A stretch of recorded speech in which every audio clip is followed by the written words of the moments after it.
running the team, and this is something they are just allergic to, but I'll run it by you.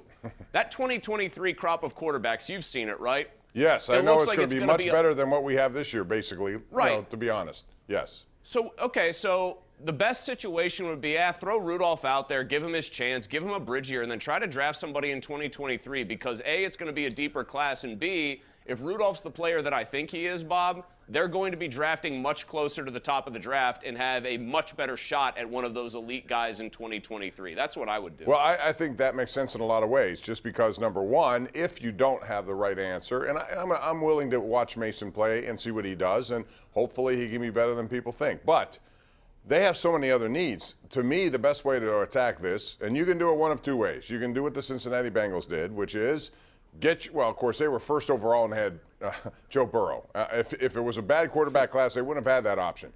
You could draft a quarterback now and have him get killed, basically, and then bring in things to help him. Or you can do it the other way. You can load up on some things, and I think that's one of the reasons why, Chris, they had Najee Harris and Freiermuth in mind, that they were looking maybe beyond this year. Who knows?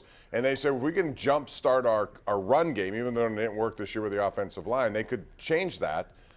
And then, add pieces here and there, and then next year strike in a situation like that. That would be a wise way to go, And well, here's the thing. Say you build it up really well, right? Like, I love that Linderbaum kid from Iowa, the center, because maybe you shuffle Kendrick Green over to guard, try to get more athletic, ask him to get a little stronger, and then Linderbaum comes in, sets that position for 10 years. Or maybe you draft Jordan Davis from Georgia, the man mountain, who also moves really well to shore up the interior of your defensive line, both areas of major need.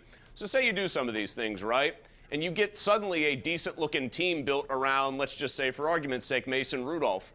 Well, maybe you end up winning 7 or 8 games and again being mid-pack because Rudolph can't goof it up that badly, maybe even plays a good game or two. Then what? Do you talk yourself into the idea that, well, maybe Mason Rudolph's our guy of the future? Like, that's what I don't want. I think there needs to be a reset. They just went through a period of immense prosperity because they had a blue chipper at quarterback for 18 years. And what you're describing, while it sounds nice, and I brought it up too, it just makes me leery that if whoever they put in there, whatever middling guy they put in there performed reasonably well, they would talk themselves into that being their next guy. Yeah, I understand that, but I also think that next crop of quarterbacks is deeper than this one. So no matter where you draft, there might be a more likelihood of getting what you want. In this year's draft, them going 20, I don't know where Pickett's going to be. There's all these mock drafts that indicate it could be 11, it could be 18, it could be 14. They're going to have to trade up, and since they just did that and it didn't necessarily work with Devin Bush, they got a lot to talk about, and so do we. We got to take a break here, Chris. When we come back, we got Dan, we got Bill, Victor, Nicholas, and Dave all on the lines. You can air your opinions here nightly. It's the Ireland Contracting Nightly Sports Call, Pittsburgh CW, and 93.7 The Fan.